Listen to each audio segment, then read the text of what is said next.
Bismillahirrahmanirrahim. Assalamualaikum warahmatullahi wabarakatuh. Bismillahirrahmanirrahim. Alhamdulillahi rabbil alamin. Wassalatu wassalamu ala ashrafil anbiya'i wal mursalin sayyidina wa habibina wa maulana wa qurrati a'yunina Muhammadin wa ala alihi wa ashabihi wa man tabi'ahum bi ihsanin ila yaumiddin. Rabbi syrah li sadri wa yassir li amri wa hlul 'uqdatam min lisani yafqahu qawli. Rabbi zidna ilma warzuqna fahma, amin ya rabbal alamin. Amma ba'd.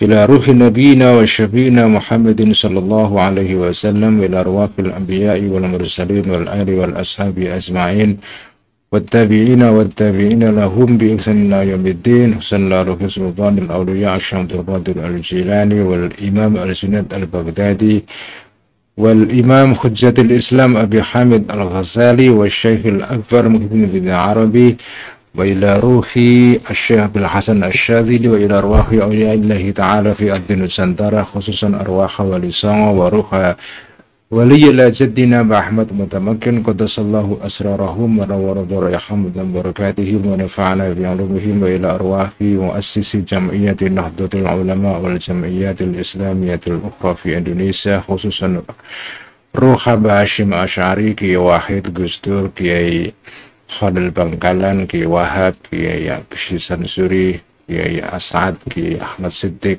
Kiai Ma'sum, Kiai Ali Ma'sum, Kiai Abdullah Salam, Kiai Salam Mahfud, ghafarallahu dzunubahum wa satara ayyubahum wa ya'li darajatihim wa nafa'ana bi 'ulumihim, wa ila arwahi ajdadina wa jaddadina wa abaina wa ummahatina wa masyayikhina wa masyayikhina wa asdiqaina husn ruha Abi Qiyamtullah Rifai wa ruha umminya Salamah wa ruha umminya Fatmah, ghafarallahu dzunubahum wa satara ayyubahum wa ya'li darajatihim. Syai'un lillahi lahumul Fatihah. A'udzu billahi minasy syaithanir rajim. Bismillahirrahmanirrahim. Alhamdulillahi rabbil alamin. Ar-Rahmanir Rahim, Maliki yaumiddin. Iyyaka na'budu wa iyyaka nasta'in. Ihdinas siratal mustaqim, siratal ladzina an'amta 'alaihim ghairil maghdubi 'alaihim waladdallin. Amin. Bismillahirrahmanirrahim. Qala al-muallif rahimahullahu ta'ala wa nafa'na bihi wa bi 'ulumihi fid dharain. Amin. Rabbi yassir wa a'in.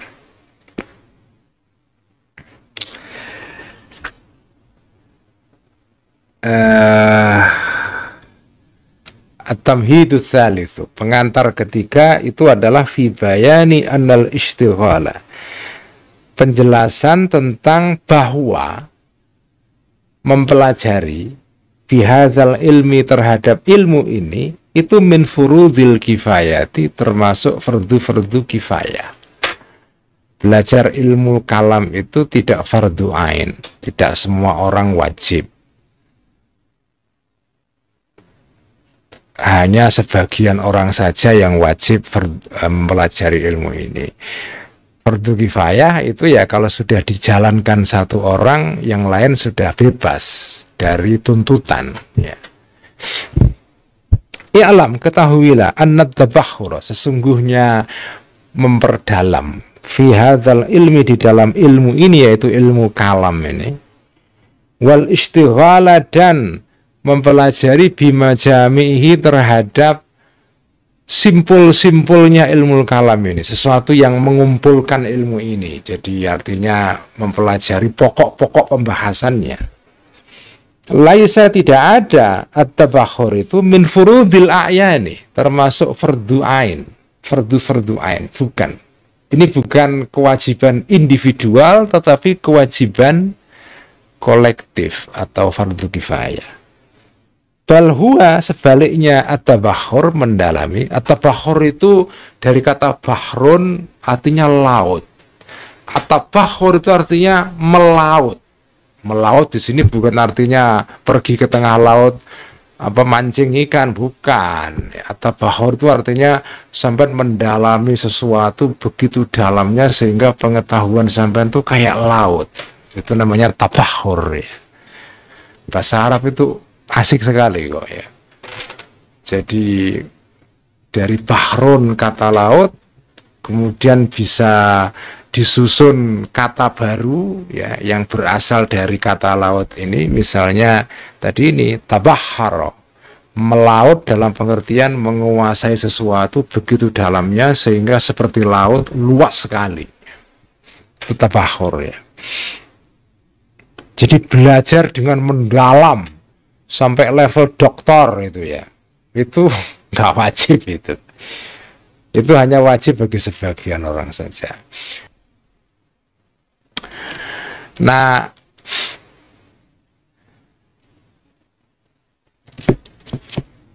fa'amma annahu laisa min furudil a'yani.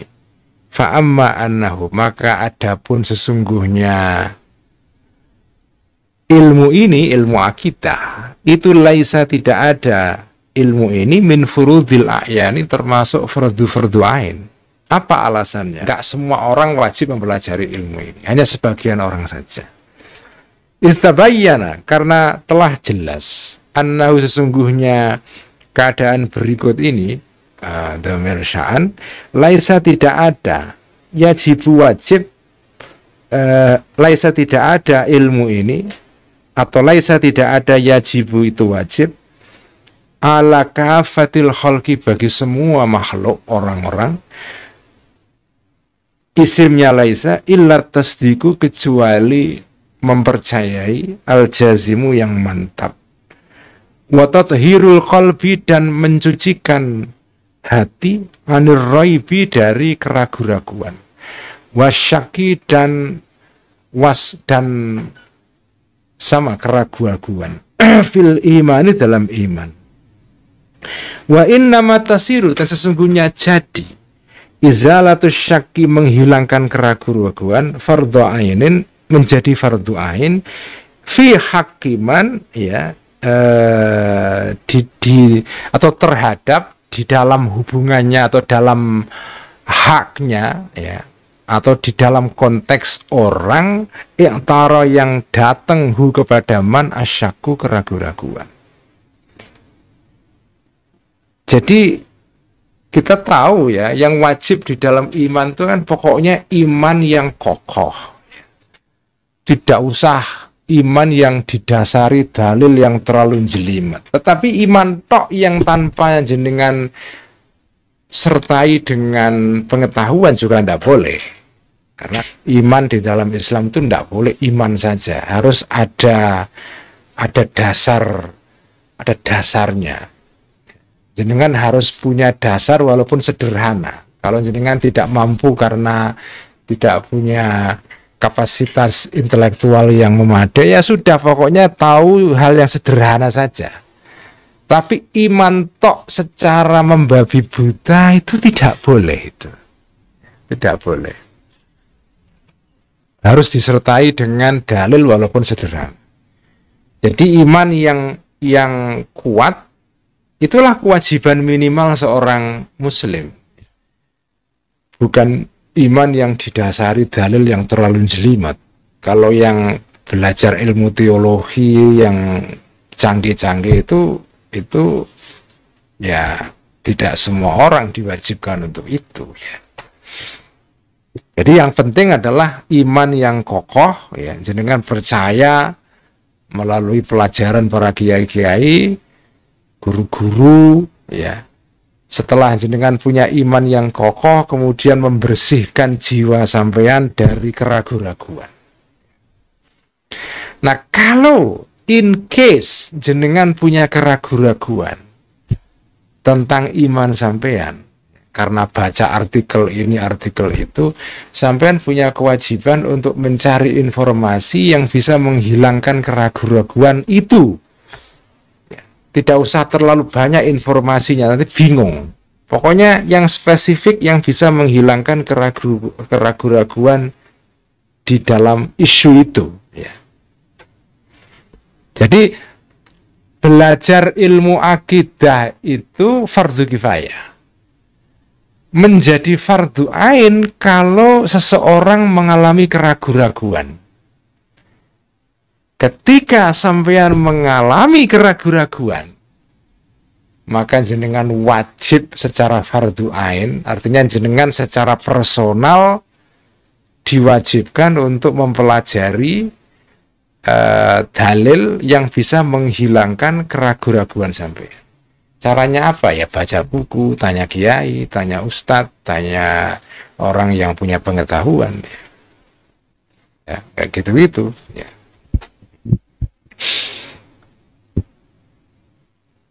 Jadi memang pesan pokoknya ini, kalau sampean ini bukan spesialis dalam bidang akidah, artinya bukan sarjana yang menekuni ilmu akidah, orang biasa yang sibuk dengan pekerjaan sehari-hari, ngantor, punya kerjaan di pabrik, pegawai negeri, ASN, pegawai perusahaan swasta, ya pokoknya lah kesibukan yang umumnya orang-orang itulah ya. Kalau orang-orang seperti ini ya nggak usah lah belajar ilmu akidah sampai jelas-jelas ngapain ya. Kecuali kalau dia misalnya punya pertanyaan, ini kenapa kok begini begitu. Nah, dia punya keraguan-raguan tentang beberapa hal dalam masalah akidah. Nah, dia baru wajib mencari informasi, tanya ya. Kalau situasinya normal, tidak ada apa-apa, cuacanya cuaca normal, tidak ada badai, tidak ada apapun, ya sudah, ya santai aja gitu. Kecuali sampai ini memang spesialis mau mempelajari ilmu akidah, ya harus belajar secara khusus memang. Dan ini sebetulnya kan berlaku untuk semua ilmu kan ya begini nih kan. Misalnya apa? Karena menurut Al-Ghazali, ilmu-ilmu yang jenengan anggap ilmu-ilmu duniawi itu juga fardu kifayah. Misalnya ilmu pertanian itu fardu kifayah. Artinya apa? Kalau nggak ada orang Islam sama sekali yang punya pengetahuan tentang ilmu pertanian, dosa semua itu. Karena pertanian dibutuhkan untuk memenuhi kebutuhan pokok manusia dalam hidup ini, makan. Ya, tapi kan tidak semua orang wajib belajar pertanian. Ya, hanya orang-orang yang spesialis itu. Jadi fardu kifayah artinya kolektif. Kalau sudah ada satu orang belajar, nah bebas. Semua yang lain tidak dosa itu. Nah, ilmu pertanian menjadi wajib jenengan pelajari kalau sampean, ya tentu wajib di sini bukan wajib dalam pengertian kalau tidak dilakukan dosa ya. Wajib secara nalar aja. Jadi misalnya kalau sampean ingin menanam pohon pepaya, ingin bertani pepaya, karena sampean butuh informasi mengenai bagaimana bercocok pepaya, bercocok tanam pepaya, ya sebenarnya harus tahu, harus mempelajari itu. Jadi semua ilmu kan begitu. Ilmu itu pada dasarnya ya tidak wajib diketahui oleh semua orang. Wajib diketahui kalau sampean sedang mengerjakan sesuatu yang membutuhkan pengetahuan tertentu ya. Ilmu yang semula tidak wajib menjadi wajib jenengan pelajari. Misalnya pelajaran mengenai soal haji, itu ya hanya wajib bagi orang yang mau berangkat haji. Dalam situasi yang normal, karena orang tidak berangkat haji, ya tidak wajib belajar mengenai haji. Jadi apa yang dikatakan Al-Ghazali ini berlaku pada dasarnya untuk semua ilmu. Ilmu itu menjadi wajib jenengan pelajari kalau sampean punya kebutuhan tertentu berkaitan dengan ilmu itu. Kalau sampean punya keraguan-raguan dalam akidah, nah baru wajib belajar itu. Kalau situasinya normal, nggak ada badai, nggak ada apa, ya cuaca juga enak, ya nyaman, nggak ada apa-apa, nggak ada banjir, ya sudah, leha-leha aja, ngopi aja kita, ngopi, ya. apa makan soto ya. Ya udah, kalau situasinya lagi normal ya sudah, kita nggak wajib mempelajari ilmu ini. Kita menikmati saja hidup ini gitu loh. Nah, kita wajib mempelajari ilmu itu ya pertama kalau kita menghadapi situasi yang harus diketahui ilmunya, atau jenengan kepingin menjadi spesialis dalam bidang ilmu itu, baru ilmu ini menjadi penting dipelajari. Kalau bagi orang umumnya enggak. Karena ilmu ini statusnya adalah fardu kifayah, bukan fardu ain ya. Nah, dengan demikian kan enak kan. Nah, kita pelan-pelan menata iman kita ini, disusun, distrukturkan ya. Supaya kokoh, supaya apa itu makin kuat ya. Nanti kalau ada keraguan-raguan jenengan baca apa namanya satu konten tertentu di internet yang membuat sampean ragu-ragu, itu kira-kira sudah tahu jawabannya ya. Sudah tahu jawabannya. Wallahu a'lam. Assalamualaikum warahmatullahi wabarakatuh.